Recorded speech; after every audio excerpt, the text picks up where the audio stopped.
बापा निज परिश्रम बल दुईटी इंडस्ट्री करथिले ताकू बिकी देइचंती। भुवनेश्वर रे घर बिक्री करचंती, कटक सीडीए रे दुईटी जगह बिक्री करचंती, ब्रह्मपुर जगह बिक्री करचंती। जो माने केवल मो बापा नुहंती, जो माने निष्ठार सहित दल को निजर दल भाविकी सबकिछि त्याग कर देइचंती। ए प्रश्न समस्त मन में उंकी मारिथिला जे कौन पाई बिजू नवीन इंस्पिरेशनल फाउंडेशन दिल्ली रे खोला गला, आउ कौन पाई यार सभापति वीके पांड्यान हेले, कौन पाई यार सेक्रेटरी संतृप्त मिश्र हेले। देखंतु मु पुनर्बार स्पष्ट करबा पाई चाहे, बिजू जनता दलर सभापति श्री नवीन पट्टनायक मोर जेजंक बयसर, मोर तांको प्रति मोर यथेष्ट सम्मान पूर्वरु रही, आज अच्छे एवं भविष्य में सबुबले से सम्मानटी रहिबो। किंतु तांको पारिपार्श्व थिबा किछि नेता जो माने 3 दशंधि धरी मोर पूज्य पिता डॉक्टर प्रभात विश्वाल विरुद्ध रे षड्यंत्र करि आसिछंती एवं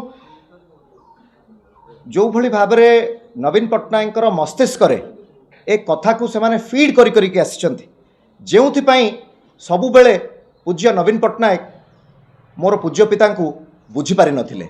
मोर तो विश्वास थिला, मोर सबुबेले विश्वास थिला। आपण जो कथा कहउचंती जे दल को जेतेबेले दरकार थिला सेतेबेले आमे दल को भोट देई नथिलु। मु स्पष्ट भाव में कहि रखिया पाई चाहे, पुनर्बार भोट दबारे किछि पछघुंचा मु देई नथांती जदि बिजू नवीन इंस्पिरेशनल फाउंडेशन कथाटी संतृप्त मिश्र जेतेबेले 14 जन विधायक आसिथिले, परवर्ती पर्यायर 5 जन विधायक आसिथिले, सेतेबेले बापा तांकू कहिथिले कि श्री नवीन पट्टनायक पाखरे ए कथा को उपस्थापन कर एवं नवीन पट्टनायक को पचार, नवीन पट्टनायक को कुह संतृप्त मिश्र को डाकिकी कहिबे कि गोटे प्रेस रे स्टेटमेंट दियंतु कि बिजू नवीन इंस्पिरेशनल फाउंडेशन से गठन करि नाहंती बोली।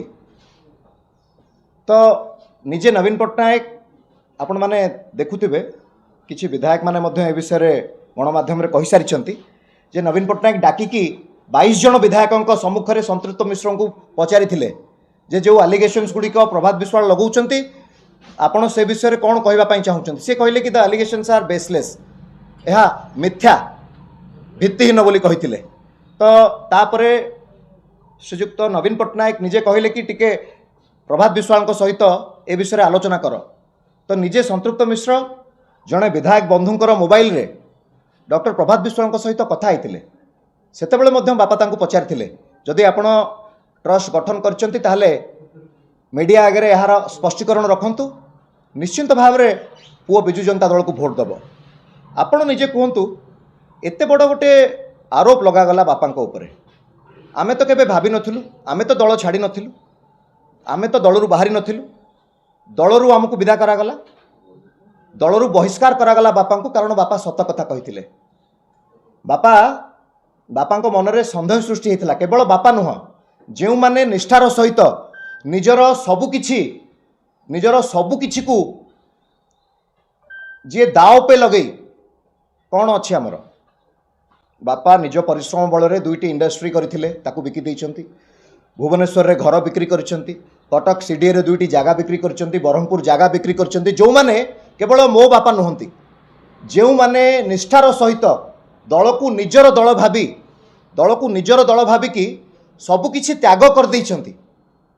ए प्रश्न समस्त मन में उंकी मारिथिला जे कौन पाई बिजू नवीन इंस्पिरेशनल फाउंडेशन दिल्ली रे खोला गला, आउ कौन पाई यार सभापति वीके पांड्यान हेले, कौन पाई यार सेक्रेटरी संतृप्त मिश्र हेले। ए प्रश्न केवल डॉक्टर प्रभात विश्वाल नुह, ए प्रश्न होउची बिजू जनता दल पाई जो माने रक्त देइचंती, झाड़ बोहिचंती, परिश्रम करिचंती। ए प्रश्न प्रत्येकटी बिजू जनता दलर कर्मी मानकर प्रश्न।